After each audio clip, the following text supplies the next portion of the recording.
Welcome to LeChaux's Clockwork Workshop. How can I help you? Hello. I'd like to know if anyone has purchased some special components lately. Special components? I mean the kind of components that aren't typically used for clockwork toys, but for firearms. Huh? For firearms? No, we don't sell those sort of things here. Don't misunderstand. I'm not here to cause any trouble. We are merely investigating a case, and we're hoping that you could cooperate. Well, to be completely honest, I'm not even sure what kind of components that would entail. Has anyone ever purchased components here as an individual rather than on behalf of an organization? We have a lot of customers who buy toys, but those who buy components are all regular customers who buy in bulk on behalf of their organization. Is that so? You're welcome. It's the least I can do.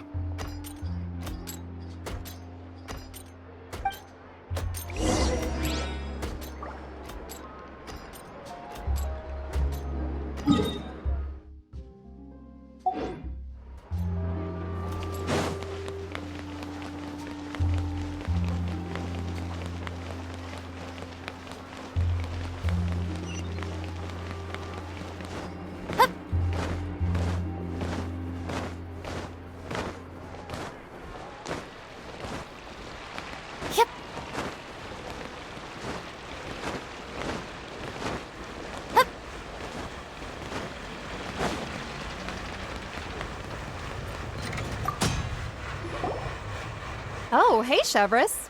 Run out of oil for your musket again? Hello, Estelle.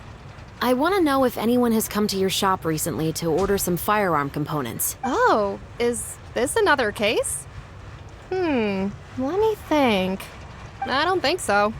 Some people have requested that I make some prop guns for the Fontanalia Film Festival, but I refused all of those requests. Oh? Why's that? Because there's no profit! I only make things here that can do some real heavy lifting. I don't have the energy to make some new molds just for the festival. Then has anybody come specifically looking for mechanical components? Well, I usually sell off my scrap to the Fleuve Cendre. I don't typically give them to one specific person.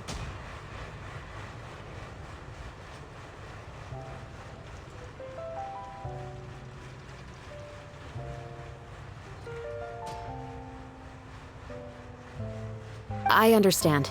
Thanks for your cooperation. Don't mention it. Always happy to have the Musketeers' patronage. Seems like we haven't found any leads to go off yet. Yeah, unfortunately. All right, let's head to Fleuve Cendre next. Huh? Are you sure? People might not be so thrilled to see the captain of the special patrol there. You think so, huh? Then I guess you don't know Huh? Know what? that I grew up in Fleuve Cendre.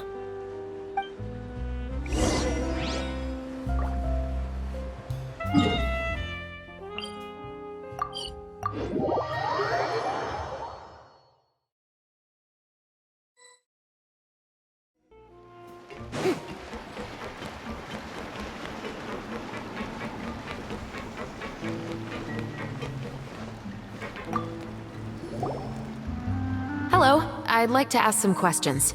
I don't know anything. Don't worry, I'm not here to arrest anybody. You say that now. It's the truth. Here, take this as my guarantee. Wait, did Paimon just see what she thinks she saw? Is the captain of the special patrol bribing a citizen?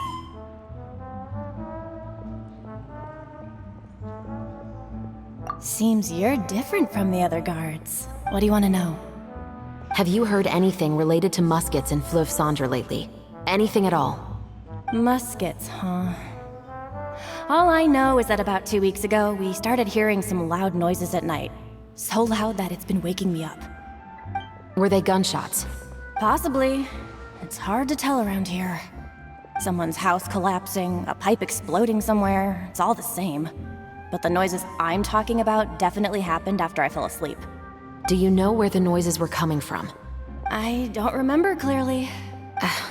Is it that you don't remember, or that you need to think about it some more? You tell me. Then please, think about it some more. She's giving her even more Mora!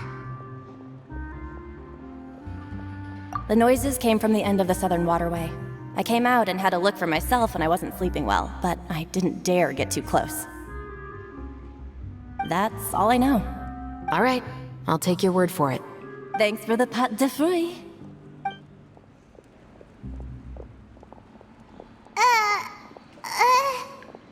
No need to be surprised. I grew up here, remember? I know how to get people around here to talk. My apologies, I'm all out of sweets. Though I do have some other tempting snacks in my custody. Fries, fried chicken, and even onion rings. But taking care of junk food is my responsibility. You're better off sticking to your normal, nutritious diet. Now then, let's keep going.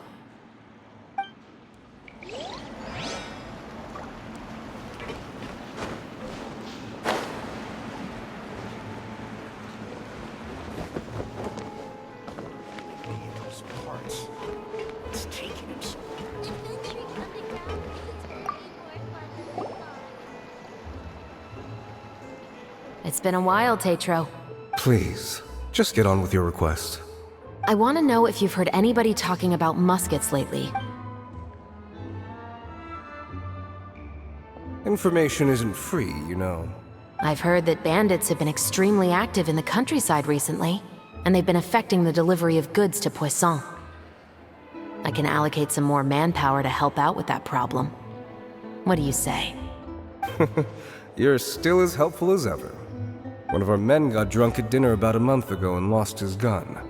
3 days later, it turned up in the corner here. What's weird about that? He just forgot where he put it, right? This is Fleuve Cendre, my friend. Anything of value left in the tavern won't ever make it to the next day. But that gun turned out to be an exception. It didn't get any new wear and tear on it, and didn't even appear to have been fired. We were quite mystified as to what could have happened. I suspect it came back because the weapon was already known to the guards. You mean, a criminal was afraid the Marechaussee Phantom would use the shot marks to track them down? Maybe.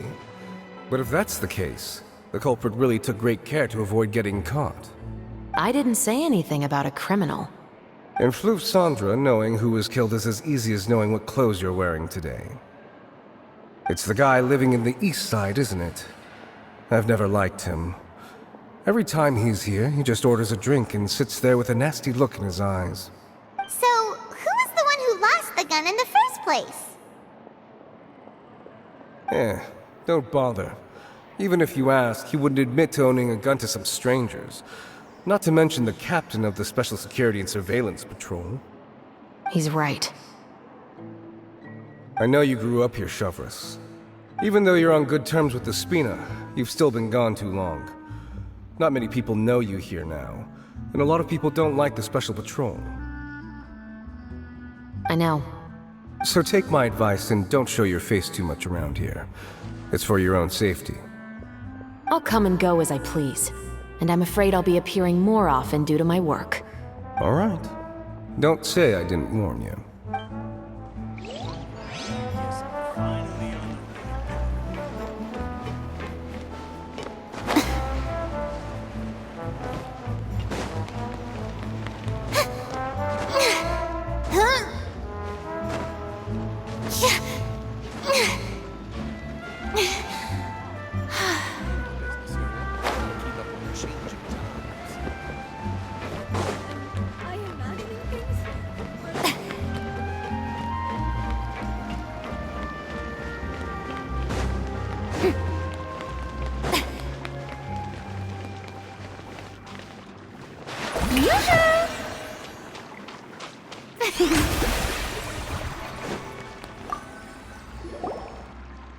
What's all this? Some broken planks and barrels, as well as some liquor bottles? Yes, but have a closer look, Paimon. Even though somebody has purposefully tried to clean them up, these are obviously marks from musket bullets. In other words, someone was here trying to improve their shot. They were using the barrels and bottles for target practice. Could it have been the killer? Your guess is as good as mine.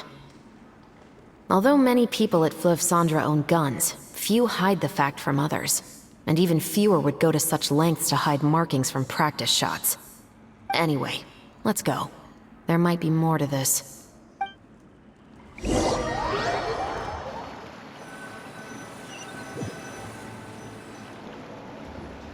Seems like that's all we'll be able to uncover for today.